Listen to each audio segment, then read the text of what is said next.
we are, guys. The official Classic Octane Scrambler testing area.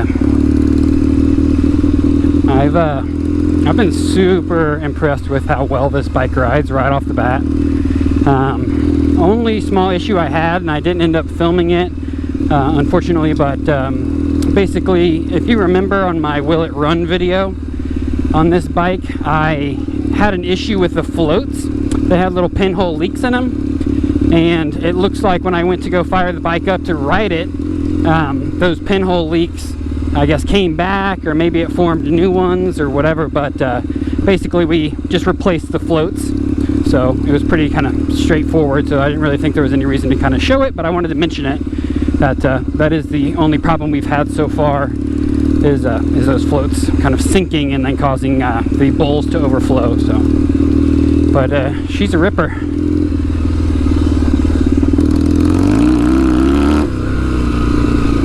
Oh yeah, let's go around the mud, shall we?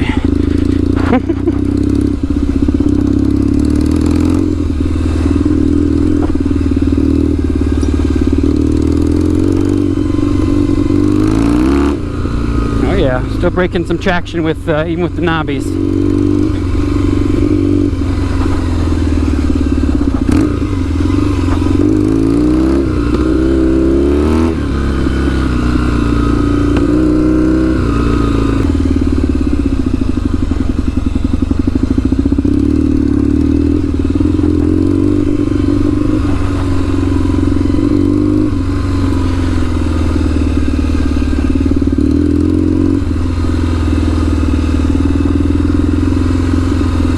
I'll tell you what, though, riding this thing off-road makes me want to just go on a camping adventure.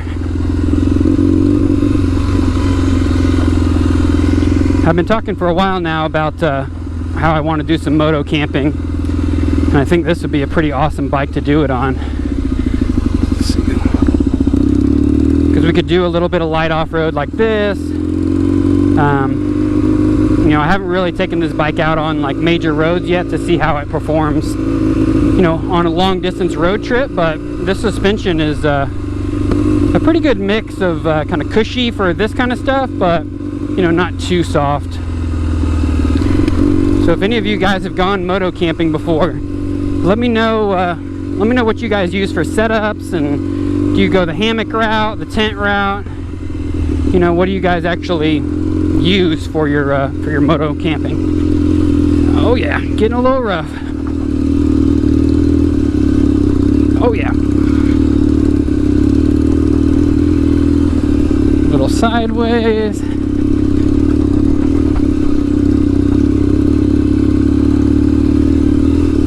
She's capable.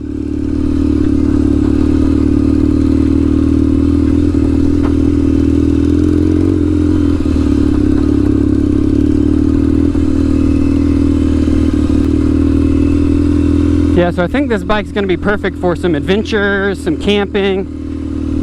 Here we go. Let's see if we can make it back up this sketchy hill.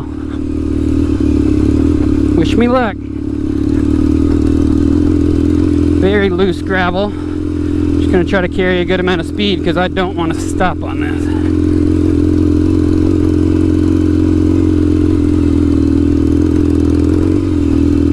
Oh yeah, much easier. Oh yeah, no. Right as I say that, much easier going up than down.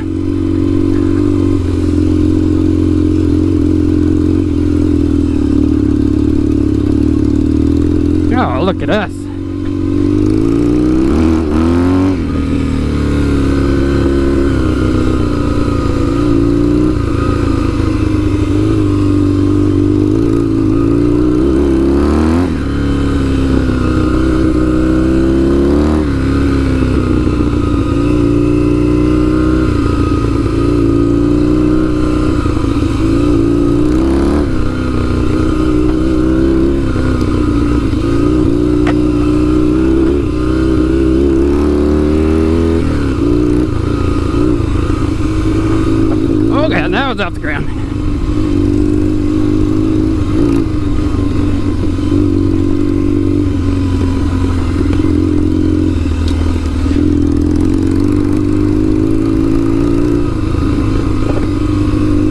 stop up here and check everything out.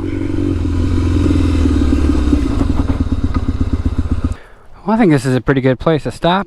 It is in the mid to upper 90s in Texas right now, which in a jacket and gloves and everything is really freaking hot if you didn't know. But I just kind of wanted to stop and give you guys a little bit of an update on the bike. So it's out here ripping.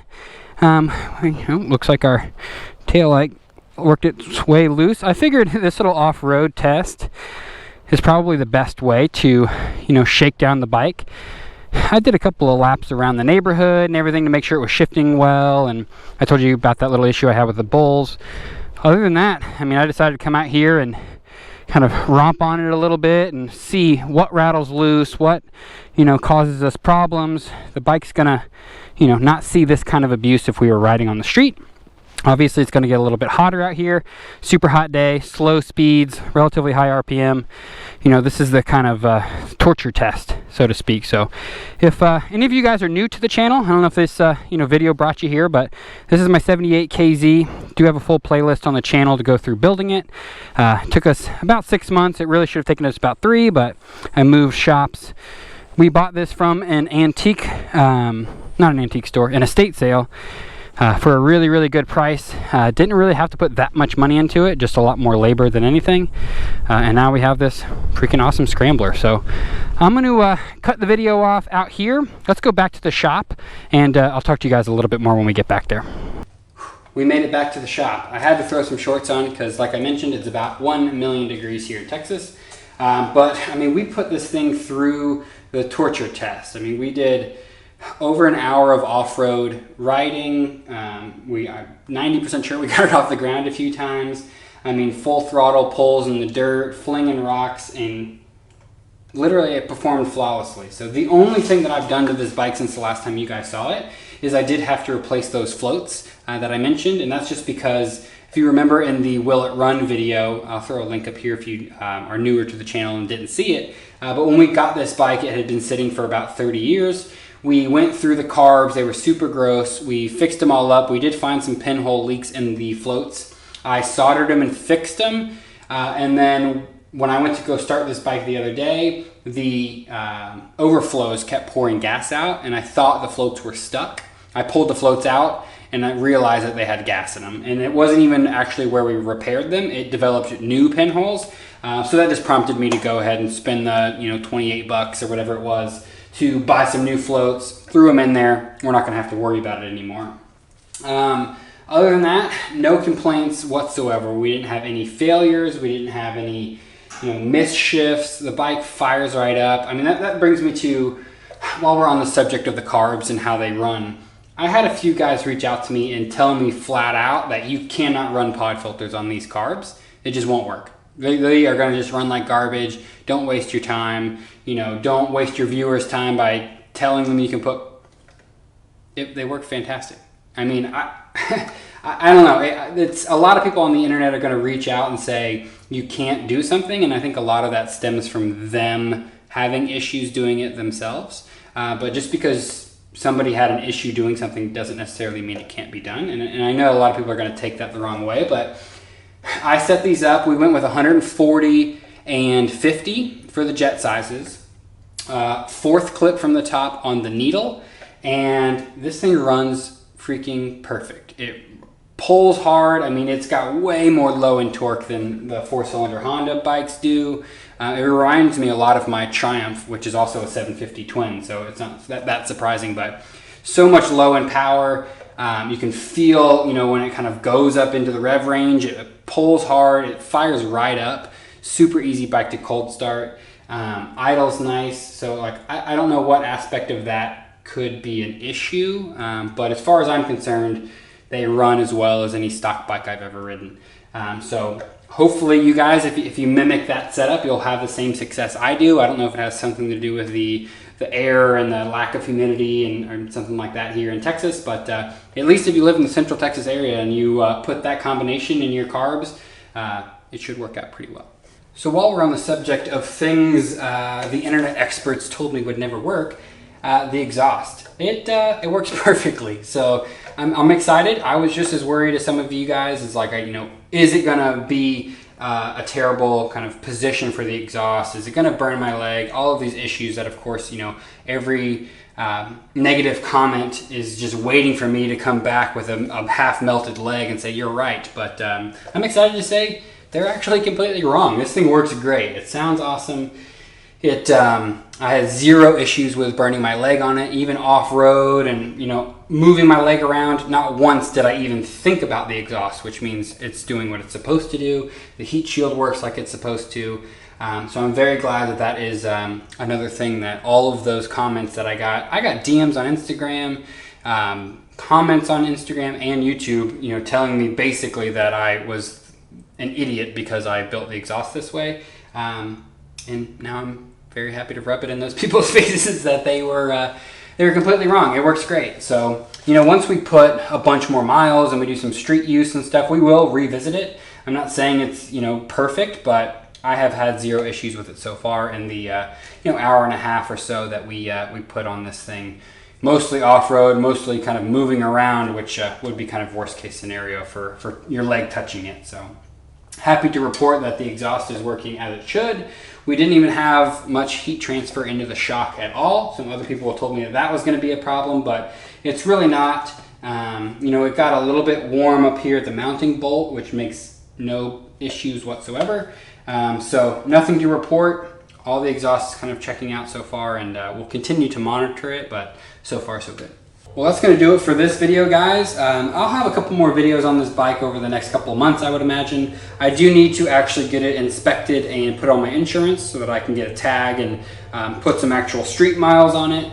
I would like to do kind of a full shakedown run where we go and put, 100, 150 miles on this thing in a day or two, and just really make sure that it performs well off-road, also performs well as just a normal street motorcycle, which it will spend, probably 80 or 90% of its life on the road. These tires seem to work well. Again, it'll be, the real test when we get them out on the highway, see if they're loud, see if they're rough, see how they perform in the corners, and I'll be sure to kind of bring you guys along as we do that. The next video is probably going to be me starting to pull the engine out of the GTO. My wife is really tired of looking at that car in the driveway, so we need to pull the LS and the T56 out of that, start to prep it to go in the Camaro, which that content, I'm hoping to have an LS swap at least 90% done through the end of this month and into July. Also have a few mini bikes and that kind of stuff that we are going to pull in here and do a Will It Run video. So we're going to have motorcycle and car content over the next couple of weeks. So I hope you guys are on board with that. Let me know what you think of this build. Let me know if I missed anything that you guys were curious about or wondering how it performed. Again, I'll continue to kind of keep you guys up to date if I find any issues or bugs. And I'll see you guys soon.